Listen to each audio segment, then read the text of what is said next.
everyone. Welcome back. For those of you who are joining us for the first time today, thank you for coming out for this symposium.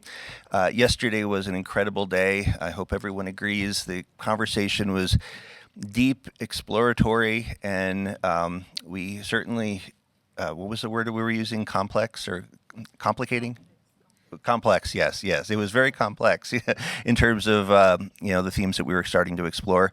We're going to pick up again this morning with this. The next session is with Kássia, Jordan, Cannupa, and Rory. So I would welcome everyone up onto the stage.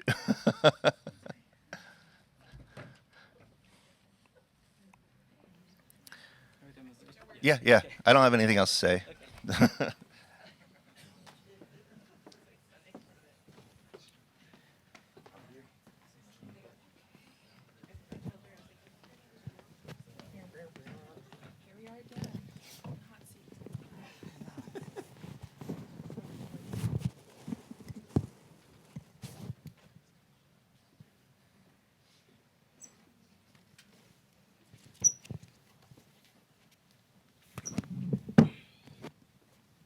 So, is this on? This is on. Is it on? Yes. It's kind of hard to hear yourself on the stage and sharp.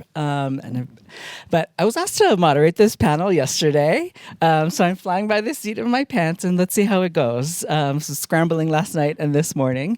Aloha kakahiaka. Good morning. I'm Rory Padeken, the Vicky and Kent Logan Curator of Modern and Contemporary Art, and I'm thrilled to be on this stage with colleagues and artists, Jordan Poorman Crocker, who's curator of Indigenous Arts at the Crystal Bridges Museum of American Art, a celebrated artist, Cannupa Hanska Luger, and curator and artist, Kássia Mytara. I hope I pronounced that correctly. Our panel this morning is titled Curating Contemporary. And when I received this about 3 or 4 weeks ago from John and his team, I thought I knew what it meant. And then I looked at it again yesterday, and suddenly I didn't know exactly what it meant, because for me it's a curious phrase, and I thought we could explore that for a bit. The title itself, because it seems to be leaving something off of it, right? It's left undefined, and it's possibly because of the parts of speech and how it's functioning, right? Curating is a verb, but it's used as an adjective in this sense, right? That's modifying a noun, which is contemporary. And so we're left with, I think, two possibilities, at least in my mind, that curating contemporary can be a subject in and of itself, which means that it's a field of study or kind of discipline. And then second, curating contemporary can be a verb, right? So that it's a mode of address or a kind of action that's taking place on a particular subject, whether that is art, whether that is about ideas or moving through a world, a kind of field of inquiry. So I was curious from all of you about your thoughts on this phrase, curating contemporary, which is left open, I'm sure intentionally, by our organizers of this symposium, and without definition. And if we can kind of come to some sort of idea of what that is, I'm interested in knowing what is exactly contemporary within the context of this symposium about Indigenous arts, right? And I'll mention two things because these two ideas stay with me, at least in terms of my own practice as a contemporary art curator. The art historian Richard Meyer wrote a very incredible book called What Was Contemporary a number of years ago. And in it, Meyer proposes that the contemporary is a condition of being. And of being alive to and alongside other moments artists and objects. And then similarly, yet not exactly in the same way, the French philosopher Hubert Damisch once said, and I'm really kind of paraphrasing him from his French, that we look at the art of the past through eyes awakened by contemporary art. So I kind of want to just kind of propose those two ideas out there in terms of our discussion and coming to terms with what is contemporary.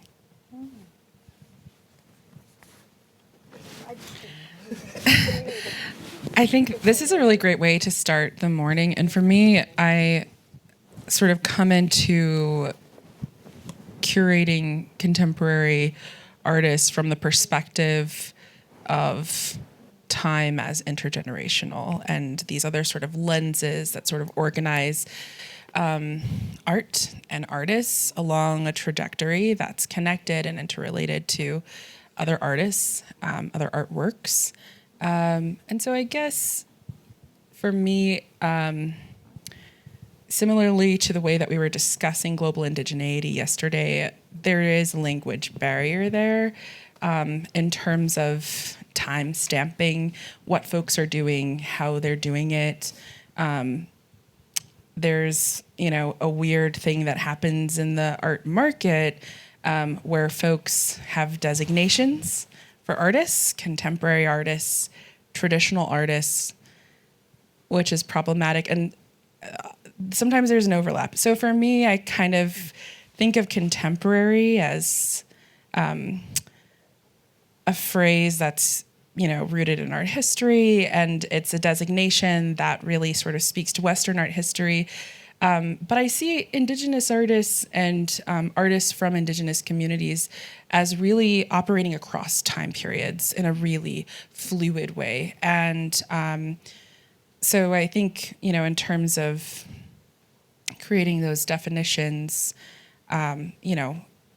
folks like Albert Wendt and Albert Rafiti, who are writing about woven flesh and what it means to be in the present, and these indigenous conceptions of being in the world, but simultaneously bringing with you multiple worlds and multiple spaces and multiple geographies, as almost like carrying a basket of lines or threads into the present, I think is something that resonates more with the way that I see the way that artists are creating work in the here and now, which is gracious. I think it's important to kind of think about, a curatorial practice is also nested in those genealogies, whether that's intellectual kinship, academic kinship, or genealogical kinship. And so I think this is not an answer to the question of how do we define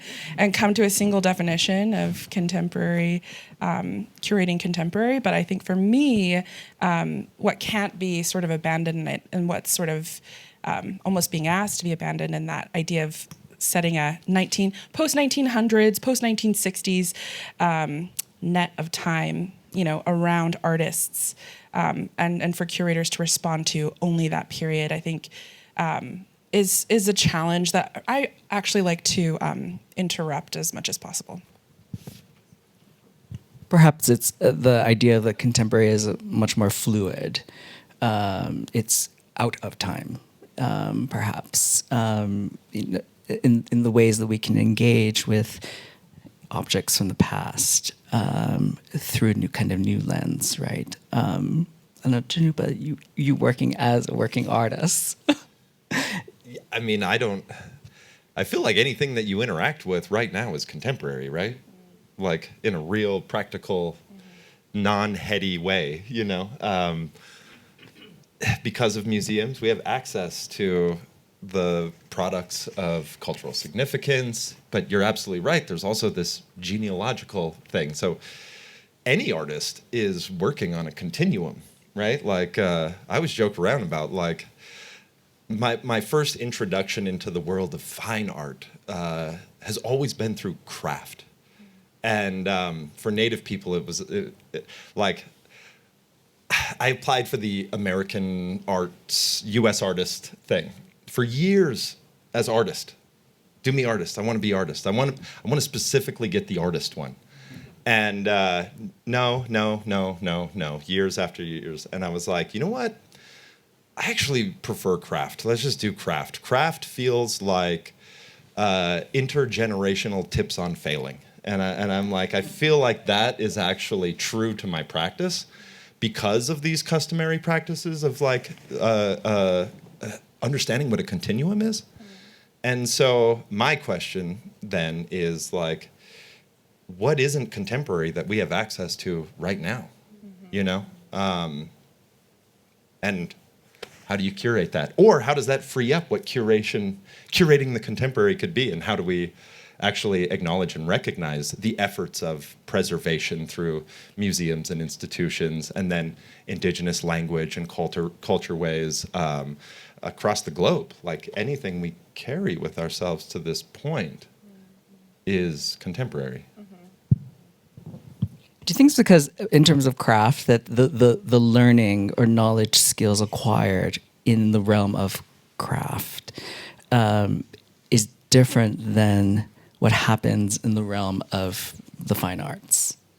Right, there's this kind of, as you mentioned, kind of this intergenerational thing that's happening, where if you're in, you know, a Western art school, you are taught from the top down. Right. Yeah, you definitely don't want to go to Yale for arts and crafts, you know? you don't want to graduate with that degree. I think it's all language, right? It's like it's language. Art, you had mentioned, there is no word for art in your language. I'm like, yeah, all words are fucking made up. Like, we forget that we're just making these things up, and we forget that we have agency to do a better job at it, you know? I love craft. I love that. I think that's a higher version than art, because somehow along the ways, art and artists always were a lens to society, right? And it was capital that realized, because of their voice, the only way to silence them is to fund them, you know? So if I can fund you, you can talk all the smack you want about everybody else, but I'm your benefactor, so bite your tongue. I think that's the gap in arts and crafts. Crafts are like, dude, I'm making a blanket to stay warm, you know? And I've done it to a degree that's incredibly beautiful, you know? So. Bom, eu acho que eu vou falar como artista e como curadora, que são duas coisas diferentes.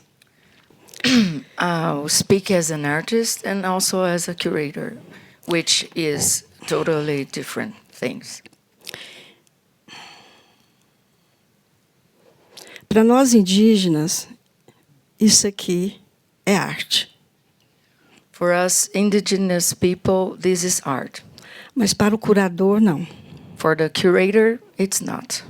Principalmente um curador que vai fazer uma exposição de arte contemporânea indígena. Especially when it comes to a curator that is curating an indigenous art collection. Mas, sempre há but. There's always a but not but, right? The other but. Eu trabalho no Museu do Índio. Antigamente a gente chamava Museu do Índio. I work at the Indian Museum, which was called Indian Museum before. Desde a década de 80. Muita gente aqui não tinha nascido. Eu acho que você não tinha nascido. Você não tinha nascido. Since the 80s, when you weren't born. Cannupa was. I look at it. Nós trabalhávamos eu trabalhava com conservação das peças que a gente recebia e que a gente pegava, né? I used to work there with pieces that we received and collect, and I worked with the maintenance of the objects. E aí a gente fazia coleções, né, de etnias. And we used to do collections of each ethnicity.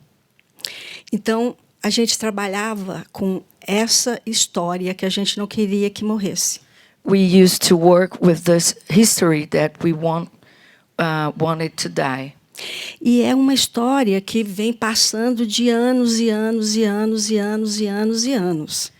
And the history is passing through over the years. Isso mudou. This has changed. Por quê? Why?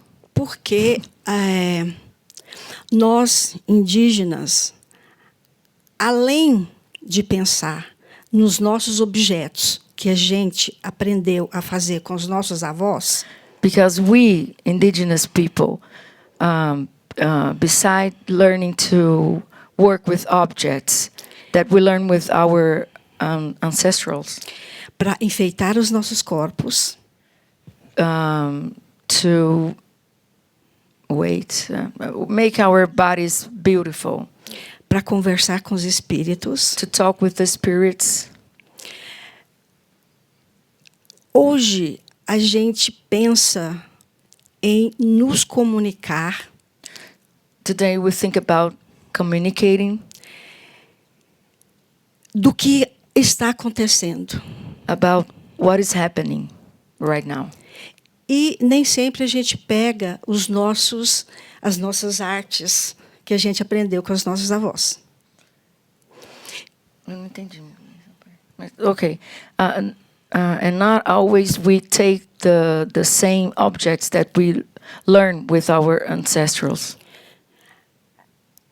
A gente começou a nos comunicar de outras formas. We started to communicate in different ways. Por exemplo, a gente começou a pintar em tela. For example, we started painting on canvas. A gente começou a fazer teatro. We started doing theater, A gente começou a fazer cinema. cinema. Isso não era dos nossos avós. It wasn't from our grandparents. E aí a gente começou a chamar isso de arte contemporânea. And so we started calling it contemporary art. Então, nesse momento, a gente precisa estar em outros tipos de museu. And now in this moment we need to be inside other places, other museums. É necessário, It is necessary, super necessário. very necessary. Porque temos coisas para dizer Because we have things to say para os não indígenas to the non-indigenous people, que o massacre continua. that the massacre goes on. Isso não era nosso.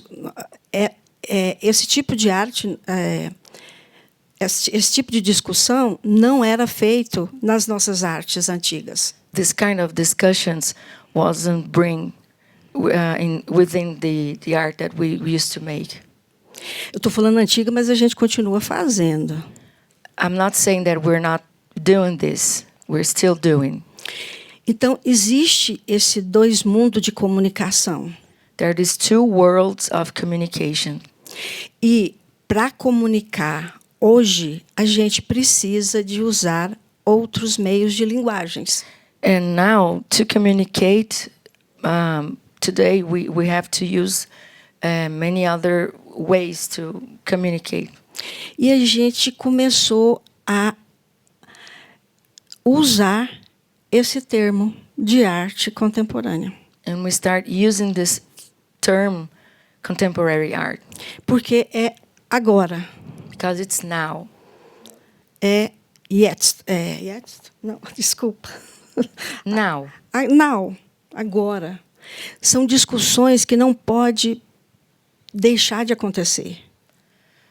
There are discussions that must happen. Precisamos mostrar as queimadas na Amazônia. We need to show the burning trees in Amazon. Precisamos falar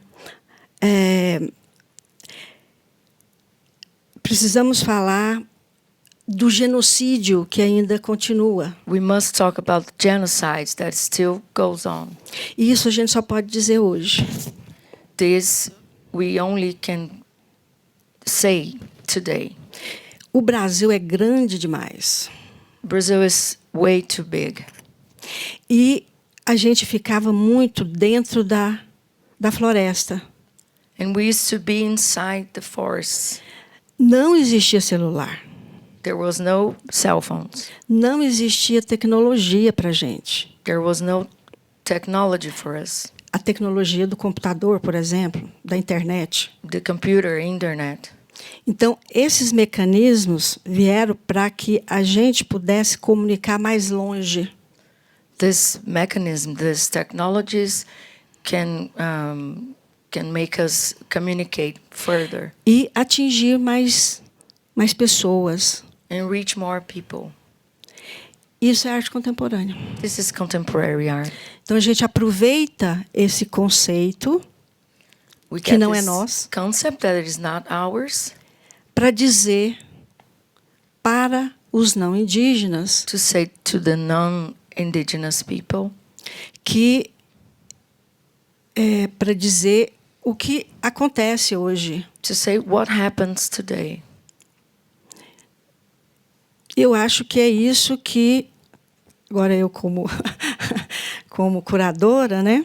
And now, Miss, as curator, Eu procuro nas etnias que eu vou fazer curadoria, que eu vou fazer exposição, que eu vou atrás desses artistas que estão ainda nas aldeias, em lugares que às vezes não tem como chegar. this is what I search inside the ethnicities and groups that I reach for. Porque é difícil, mas existe uma maneira de eu mostrar para os não indígenas e para o mundo que existe essa arte que eles estão tentando mostrar para o mundo. It is difficult, but we must have a way to show that this art exists to the world and to the other people. Eu trabalho em 2 museus totalmente diferentes um do outro. I work for 2 different museums. Eu conservo as peças. In one, I maintain and conserve the pieces. Eu faço exposições de peças antiquíssimas. I exhibit pieces that are ancient. E que a gente conserva e que a gente quer contar essa história. And we want to tell this story. Em outro, eu trabalho com essa nova maneira de ver e nova maneira de se mostrar. In the other one, I work with this new way to show. Eu não acho problema nenhum entre os dois. For me, there's no problem at all being inside the 2 museums. O problema é quando tem a linguagem. Nós estamos precisando mudar, pensar na questão das palavras, né? Ontem eu falei que global. Eu não acho que essa palavra global ela Just a second. The thing is, we must discuss about language. There are problems with language. We must discuss the term global, as I said yesterday. ela não significa o que realmente é. It doesn't mean what it really is. Talvez o global fosse plural, seria mais interessante. Maybe we should use the term plural and not global. Mas como a questão de linguagem, eu acho que os linguistas têm que mudar, têm que pensar e discutir sobre isso. Maybe the linguist should discuss it.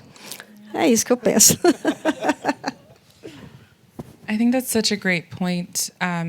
There are many things that I want to touch on, but that issue of language is really important. And I think when we're creating spaces of dialogue where we're able to kind of share and sort of bring ourselves into conversation from across different perspectives of the field, having that perspective of language is so important. And even that word Indigenous that comes up, I think,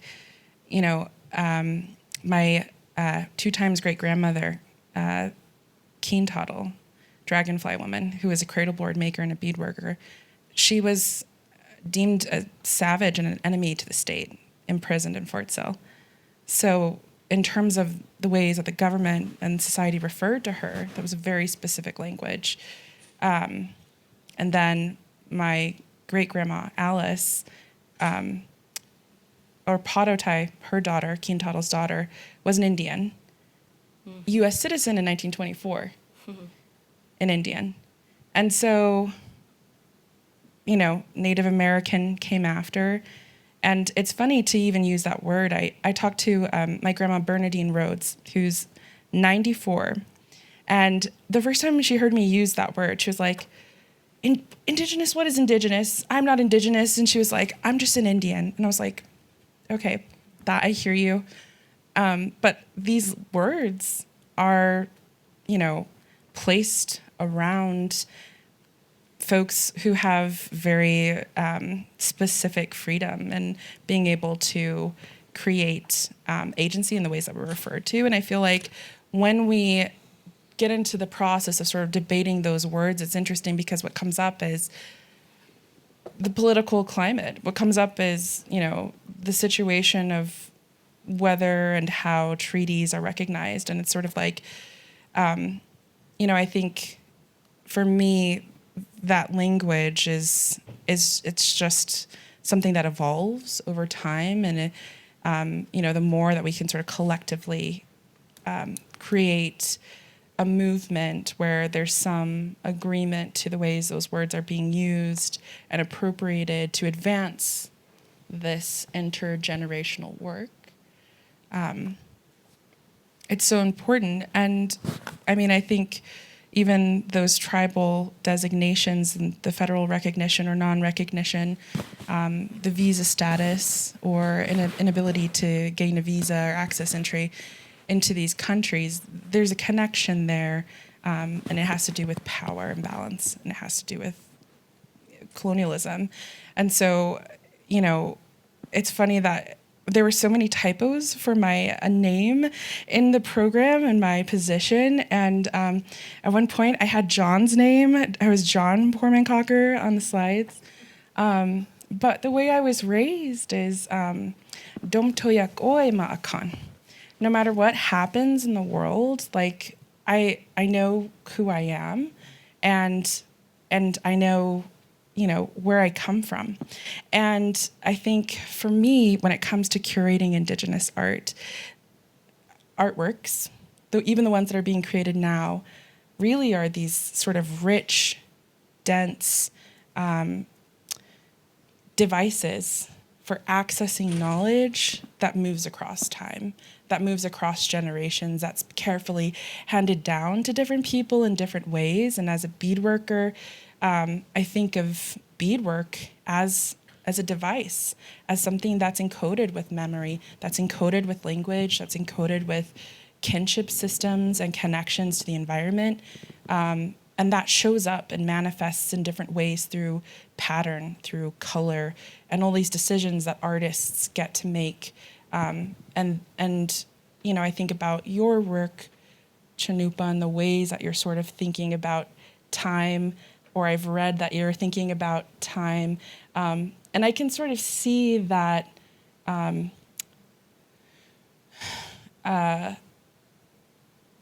Henri kind of spirit that goes through time and creates paths that others can follow in. And I think, for me as a curator, finding the ways and those frameworks that artists are using to kind of create meaning, which is an amalgamation of linguistic and sort of visual, whether it's material culture or artistic references, and bringing that down and sort of resituating maybe some of the agency or that front-facing narrative between the community, between the artists, and the public by centering artists' voices is really critical in times like these, where we're seeing history repeat in this country and across the world. Please speak up. Speak. Those of us that are back here aren't hearing you. Oh. So this row, but starting here, we can't hear you. Okay, mic's up. First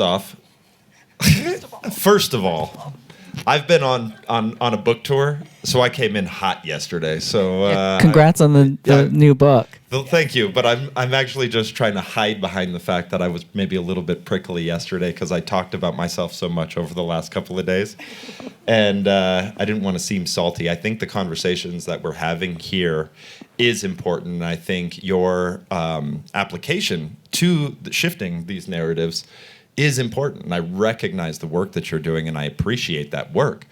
But language matters. And when I first came in yesterday, the first session that I saw in totality was your guys' session on global indigeneity. And I was like, global? Global? Planetary. Huge shift. We're talking about there's a globe in my room, that I'm at, and I'm like, there are no people on this globe. There was not a single living thing.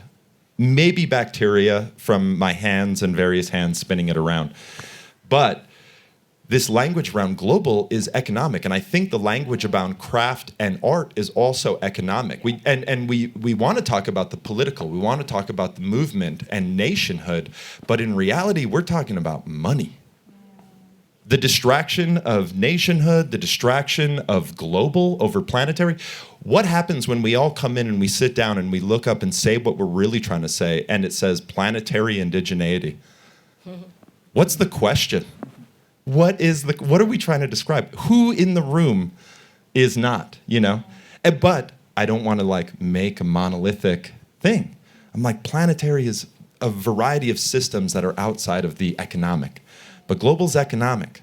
That's what a globe is for. That's what a map is for. We've seen the application of this, and then we get distracted to argue over the indigeneity of a globe. And I am like, I know where the globe's from. That is a economic tactic. So how do we distract ourselves away with language from the actual problems that we're suffering from versus the distractions of those problems? Why is the rainforest going away? Is it political or is it economic? What's doing more damage? Is it nations or is it corporations? Is it extractive colonialism or settler colonialism? Which one are we not talking about and using the other to distract us? And I think artists can have that conversation. And I think curators know that we can have that conversation, and they apply us like a blunt object in the institution where they can use our voices as their voice to present concepts that may be contrary to the economic modalities that keep the museum open. So contemporary. There's lots of intertwining threads of thought that really kind of dovetail with kind of the big idea of the panel, which is to discuss openly about the increased recognition of Indigenous artists in museums, in gallery spaces, in biennials worldwide, in the market, right? And it's kind of a beautiful segue. Cannupa, thank you for that. And, a lot of it has to do with language, right? And also, I think with recognition. How does one recognize something, right? And I just want to. So I don't forget that I love the idea of moving from the global to the plural, and I wrote down multitudes, right? We can be multitudes, but I really want to hear from all of you about your thoughts on what are the good and bad things that have arisen from that. Both within the space of the museum, but then within the working practices of an artist. Maybe I could start with you, Cannupa. You had a banner year last year, right? You had 2 solo exhibitions at a museum. Prior to that, you had others.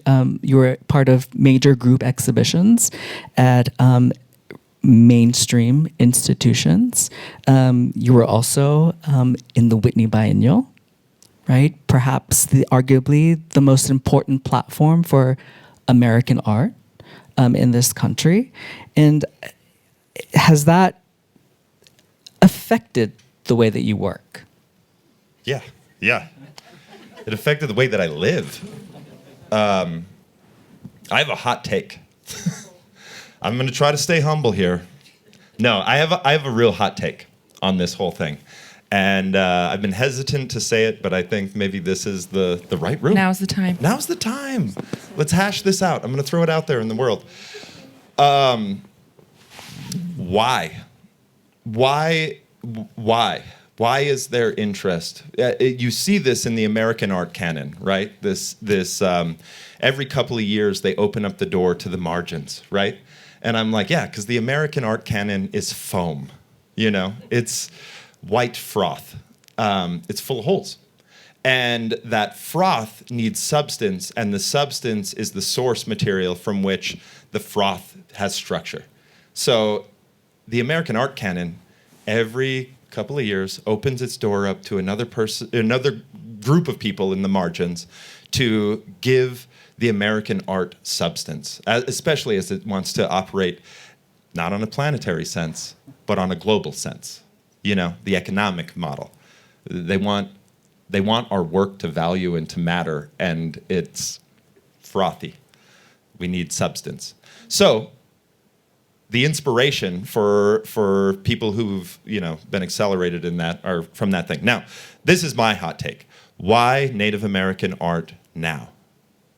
I'm watching the political world, and I'm from the middle of the country, and I see in the middle of the country this, I watched it for freaking years, this angst of, okay, I have all the privilege in the world.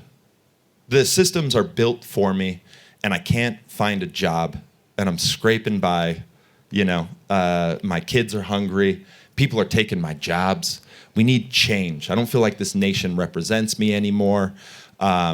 I live in a country, and I feel like it's being taken away from me.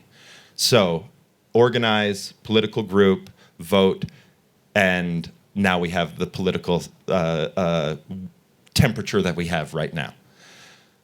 On the other side of that coin, now that there is this new political climate that's addressing the problems of all of these people in the middle of the country who feel like the land doesn't belong to them anymore, now you got people in cities on the coast, and they're like, I can't believe we voted this way. I don't want this America to represent me. I don't feel like this land belongs to me anymore. And I am like, yo, I know a whole population of people who felt that kind of fucking pressure for a long time. Is there, and I don't want to fuck with anybody's meal ticket, and I recognize that I feel like there is an underlying sensation on both sides of the political party that suddenly our experiences, because of these systems, they began to actually feel, and they're like, I'm like, you're on the reservation now, dog. Like, you don't want to leave your sanctuary city? You don't want to go into the coast because of all these liberals? I'm like, dude, you don't realize it, but I think you're interested in our work because we have been voicing something that you're feeling now that you didn't have a word for. And that's a hot take. I could be totally wrong, but I'm just, I'm reading the writing on the wall, Yeah. And I would be interested, actually, in everybody else's opinions on that, because I might be reading it weird because I'm so close to it. Jordan and Kássia, I'd love to hear thoughts in terms of, from the museum curatorial perspective, on this, on the phenomena of increased attention on the work of Native artists, and if there is a real danger in the slippages of both interpretation of the work, of aligning with something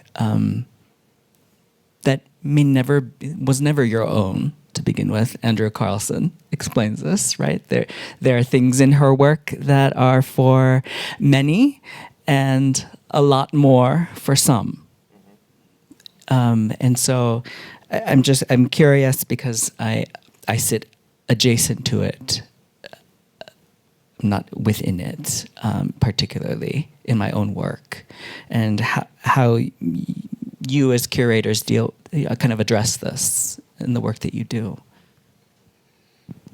This is really important. I think I'll say Indigenous people, we've always been here and we always will be. And when I was growing up and going through elementary school and learning about the state of Oklahoma and the land run and all this, my mom would be very flip about the state history. And she would say, we have moccasins older than the state of Oklahoma. And I remembered that because, she had so much emotion when she said that, and I would tell her what I was learning about and, tell her about these prairie histories. And we know that a lot of those histories are actually omitted on purpose. So we have a series of violent histories, which took place to make way for settlers to inhabit these spaces. The Sand Creek Massacre was mentioned yesterday, which was overseen by John Evans. In Oklahoma, there was a series of massacres disguised as battles or riots, which happened across the state to sort of quell people's collective power and liberation between the 1950s, around the time of removal, the creation of the territory through the treaty period, and then, of course, in the Dawes Act. And what followed was a series of massacres in the 1920s, even after citizenship was given to Native Americans to remove wealth and estate from folks, especially from Osage Nation, in the Reign of Terror. So I think for me, curating includes having a perspective of history, a perspective of human history, of time, and also that understanding that we do have moccasins older than the state of Oklahoma. I'm sure there's items in this collection that are older than the state of Colorado.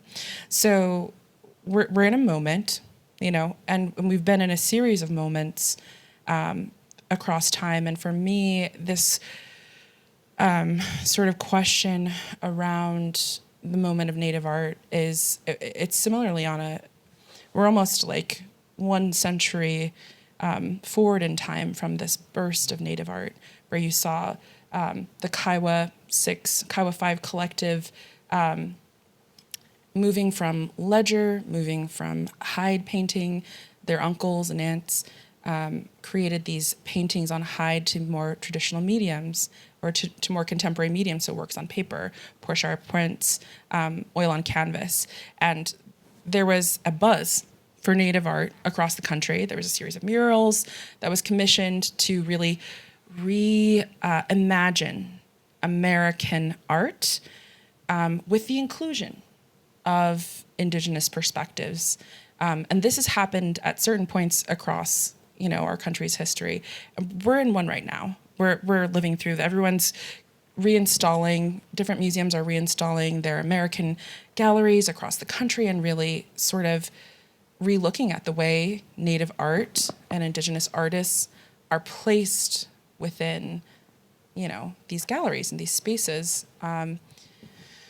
And so for me, I think my question sort of goes back to what is it that's most important for specific Indigenous nations, and how can museums at this time of, what is a wave, similar to waves that we've experienced in the past, where Native art is more recognized, more visible, more celebrated, collected at a greater scale, how can museums continue to do the work to highlight and elevate Indigenous sovereignty? And for me, it does come back to that because, we think about Black art and the way that it's collected and the way that it's shown. We've seen similar waves where there are these periods and bursts where the market and the museum field embraces these areas, often overlooked areas of the art world. But this intersection of capitalism is particularly American, particularly brutal. And I don't even know if I could fully speak to that, because I think in my experience, there's so few artists and curators, many of whom are in this room, and some are not, who have actually seen the field from a perspective of a market, of an art market, and seen all the different layers of that market and how that influences the decisions that are made. So I'm just going to say that it's intense. But for me, I think, the work is simultaneous. So it's not just about collecting Native art and putting it on view, and that's important. But it's also about elevating these simultaneous sort of efforts that tribal nations are making to create their own narrative, to take control of the ways that they are being viewed, known, and seen by non-Indigenous populations. Example, so in my role, part of my position oversees acquisitions, and to celebrate some of those acquisitions, an exhibition was curated last year where I worked closely with the work of Joy Harjo, her novel, An American Sunrise, to kind of organize the collection into a thematic show that would highlight some works that are existing in our existing collection, and then some of the new acquisitions as well, and really create a dialogue. Cherokee Nation Film Commission is on this incredible journey of really raising Cherokee language to national sort of visibility. And they have these amazing partnerships with major media outlets like FX and Hulu, where they're dubbing existing films into Chalagi. And so one thing that was folded into the programming of that exhibition towards the closing was screening these two episodes. And it's, you think about, you hear these phrases like, "We're our ancestors' wildest dreams." I think for me, it's interesting to find those intersections between all of these multiple ways that communities, artists, and nations are creating momentum in a specific direction. And the role of the curator, in my view, is actually less of a sort of authoritative figure and more of a facilitator to highlight through connection those efforts. So we ended up screening the Cherokee Film Commission's first ever Rings of Power episode in Chalagi, and it was amazing. And they wanted to do a panel, and so we used the Momentary, which is part of the Crystal Bridges ecosystem. It's a contemporary space, as a venue to highlight that work. Was it directly related to the exhibition? Yes, in part. We had an artist who was part of that project who had work on view. And so, I think for me, it's not necessarily black and white. I think there are many ways that curators really have the responsibility to be attuned to these initiatives of tribal nations and bring them into the spaces that we can in the times that we can, especially while there's funding. I'll say a short story real quick, and then I'll let Kássia have the last word before we open up to questions, because I think I'll use me as a model to address like what we've been discussing. In that, I went to the Indian art market in Santa Fe like for the first time 2 years ago, and I wasn't going to go because I have to be mindful of the limited curatorial funding for travel that I've had, and going there is not an exact bullseye on my role here at the museum. But then I found out that the whole Native Arts team was going, and so I thought I should go with the experts. So I did, and I will be completely honest. For the first couple of days, I had a hard time reconciling in my brain what I was experiencing and what the purpose of the whole thing was, because I go to freezing convention halls filled with booths painted in pristine white, lit under harsh, garish lighting, filled with roses in all the pastel colors of the world, with champagne being pushed on carts. That's the market ecosystem that I often find myself in, which was very different than the kind of market system that I found myself in Santa Fe.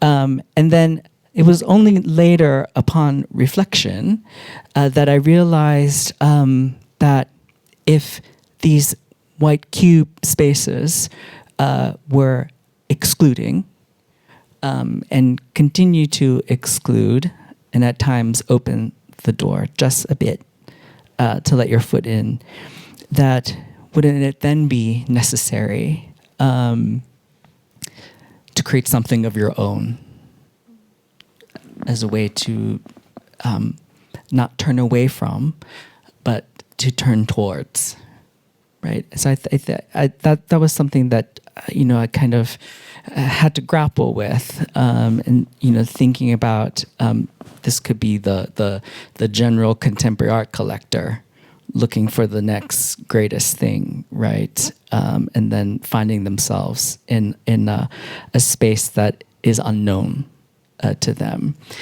Suddenly, then Native arts becomes known because it's enters into a familiar space. Right, and so Kássia, the most recent Venice Biennale, I saw Brazil presenting the work of an indigenous artists for the first time, very much like the United States with Jeffrey Gibson, and so I'm curious to know from your own perspective and the work that you do, how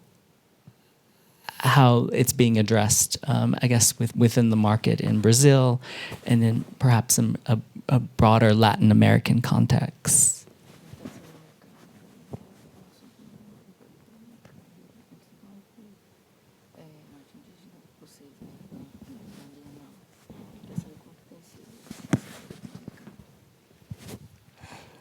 Eu vou falar duas coisas. Eu vou falar a primeira pergunta que você fez, o que é bom e o que é ruim, e depois vou falar do mercado. I'll say two things. First of all, the first question about the good and the bad thing about, and the second one about the market, right? Para mim é muito importante estar dentro do museu. For me, it's very important to be inside the museums. Apesar que eu sei que tudo isso é político. But I know that everything's about political. Não podemos esquecer isso. It's political, actually. We cannot forget that. Estar no museu dentro da universidade, Be inside a museum, inside the university, e principalmente uma universidade federal, especially federal university, onde primeiramente, a gente tem que estar trabalhando a questão do conhecimento, where we must at first talking about the matter of knowledge, produzir conhecimento, né? to produce knowledge, É muito gratificante, it's gratifying porque a gente tem mais liberdade. because we have more freedom. Então, eu tenho mais liberdade na universidade, Rewarding, right? Oh, okay. I have more freedom inside the university do que no MASP, por exemplo, que ele é sustentado por uma elite. than inside MASP, which is supported by elite, Uma elite econômica. economical elite. E aí, não é tudo que a gente pode fazer, porque passa por um conselho. We cannot do everything because you have to present to a border, E a gente não faz parte do conselho. and we're not part of the border. Quem faz parte do conselho é quem sustenta esse. Who's part of the border is who is supporting the museum. E aí a gente sente um pouco. A gente quer fazer algo e We não é want to possível. do something, but it not always possible. Aí a gente fica com depressão. We have depression. Mas é necessário estar lá. But it's necessary to be there. Eu acho que é necessário estar em todos os lugares. I think it's necessary to be everywhere. Porque a nossa história do Brasil The history of Brazil é complicada. is very complicated. Eu fico vendo o Canadá, I look to Canada, que tem um sistema muito mais como é que eu posso dizer? Está muito mais avançado na questão indígena. Yeah, the indigenous matter is moving forward. Do que o Brasil. É muito difícil você encontrar um indígena, uma indígena, num museu, por exemplo, no Brasil. It is very hard to find an indigenous woman or man inside a museum in Brazil,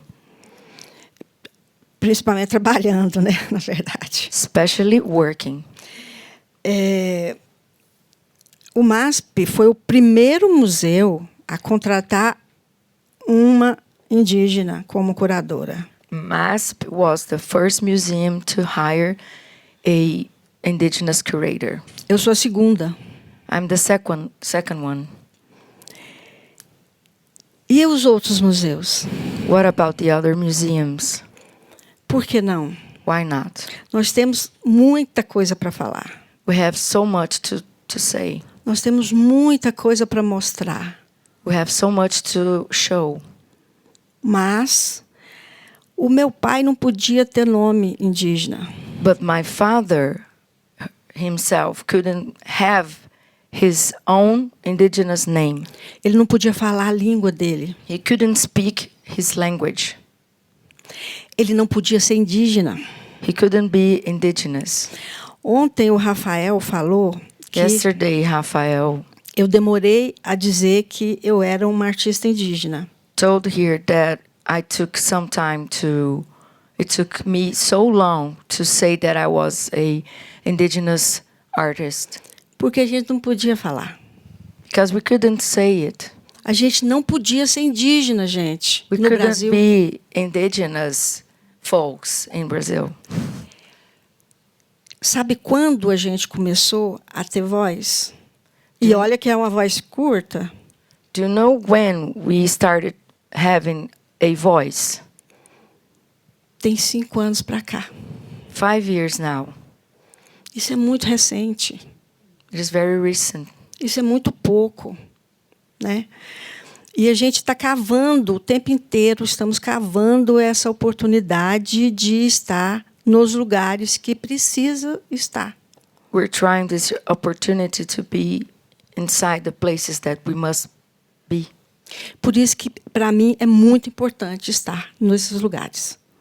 That's why, for me, it's very important to be in these places. Mesmo, às vezes, sofrendo por não poder fazer certas coisas.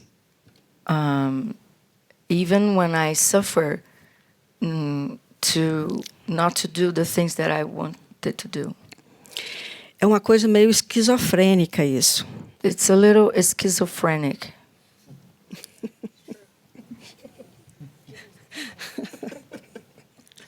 We were joking last night because I just say the thing out loud. And I say, yeah, I don't do internal dialogue, so I don't end up with schizophrenia. Just say the internal thing out loud. You just have pure panic attacks. Just let it happen. Waves of terror. Wow. You know, this is making me think of something. I'm just going to, because to prevent schizophrenia,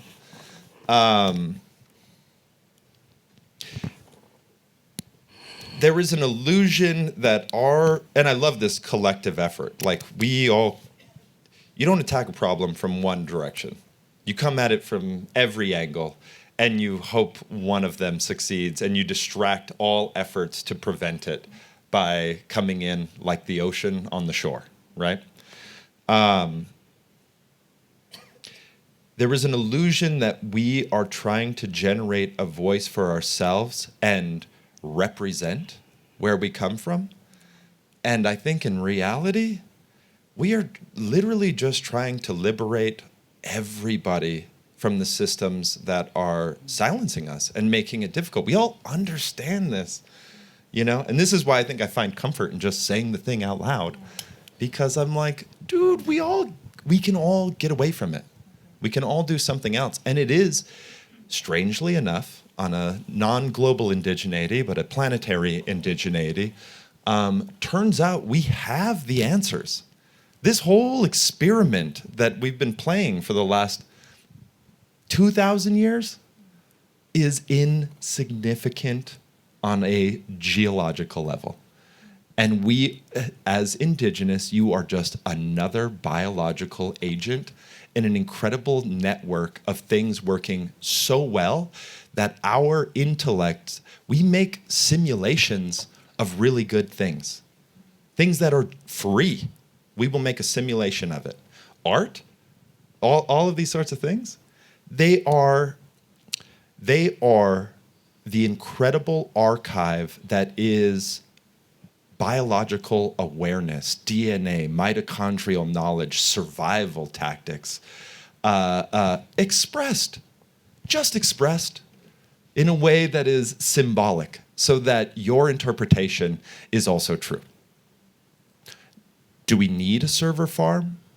Do we need an AI to move and generate machine learning at a faster pace than biology has done perfectly? Do we need to filter water and bottle it and send it to each other when the planet itself does this perfectly? I feel like we are being distracted, constantly when I'm like, dude, we have a thing, it works really great. I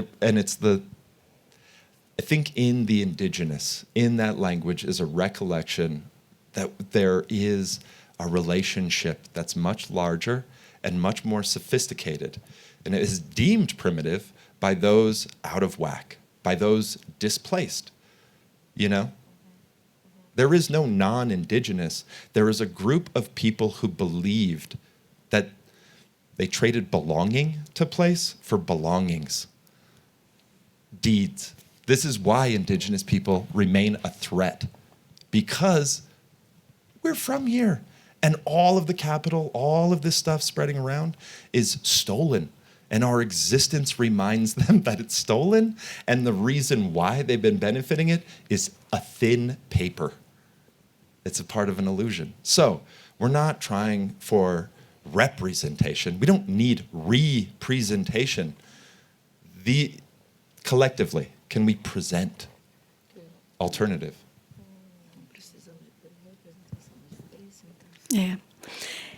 Quanto ao mercado. Vamos lá. Quanto ao mercado. About the market. Eu faço arte desde 1980. I make art since the 80s. Eu nunca vendi uma arte minha. I have never sold a piece of art of my own. A primeira arte minha que eu vendi First Tem- piece that I've ever sold. 3 anos 3 somente. years. O Brasil, ele Brazil demorou muito a pensar na arte indígena enquanto mercado. took so long to think. Brazil took so long to think the indigenous art for the market. Ele foi obrigado, sinceramente, ele foi obrigado a pensar na arte indígena há pouco tempo. Brazil was obliged to think about. Enquanto outros países já faziam exposições de arte indígena contemporânea, o Brasil não. Whereas other countries used to do exhibitions, indigenous art exhibitions, Brazil hasn't. Eu fui numa exposição de arte indígena da Austrália em 1993, In 1993, I went to exhibition na Dinamarca. from Australia and Denmark. Eu olhei aquilo, eu fiquei assim, olha, que é isso, meu Deus do céu. Por que lá no Brasil não tem isso, né? Wow. Why? Oh my God. Why not Brazil? Porque era sempre uma pergunta que eu tinha, por quê? Why? Passei muitos anos fazendo essa pergunta. Yeah, for many years I have made this question for myself. Depois do mundo inteiro já está fazendo isso, já está pensando isso, é que o Brasil foi obrigado a pensar e a mostrar a arte indígena contemporânea. Yeah, Brazil was the last one to show and the contemporary art. E aí, alguns curadores, alguns colecionadores Some curators, some collectors começaram a pensar nisso. started to think about it E aí começaram a comprar obras. and started to buy. Mas eles ainda não estão sabendo muito bem o que eles vão comprar. But they don't know exactly what to buy. Estão meio perdidinhos, They kind of lost. de verdade. For real. Então, eles estão precisando da gente They need us para poder mostrar to show them o que eles podem comprar. what they can buy. E aí, vêm alguns curadores e nos levam para bienais. And then some curators took us for some biennials. Eu faço parte de um grupo chamado MACU. I'm part of a group called MACU. É um dos grandes movimentos de arte contemporânea do Brasil indígena, né? One of the biggest art movements in Brazil. Nós estamos no topo We're on the top Nós estamos no topo do mercado, por exemplo. of the market. Mas nem chega perto de um não indígena. Yeah, but it's not.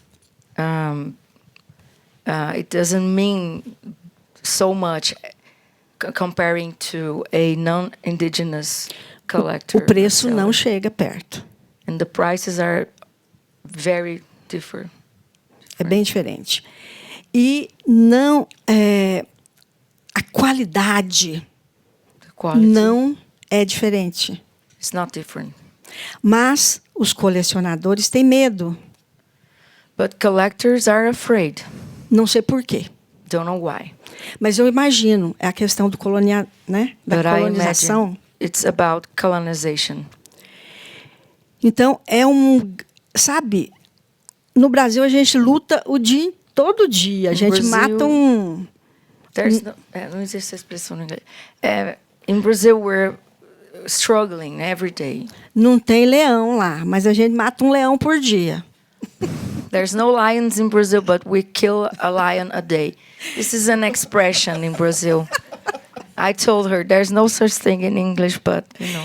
Porque a gente tem que convencer. Gente, é muito difícil isso, meu Deus do céu. A gente tem que convencer que a gente é bom. We have to convince everyone that we are good. E isso é muito desgastante. This is exhausting. Mas eu acho que, como hoje eu posso ter um nome indígena e posso ter a minha língua indígena, depois de tanto tempo, As today I can have my own indigenous name and my own language. mais de 500 anos, After 500 years, eu acho que um dia eu vou poder vender uma obra cara. maybe someday I will be able to sell a very expensive piece. Temos que cavar isso. We have to try for Temos this. que lutar por isso. We have to fight for this. Yeah. Thank you.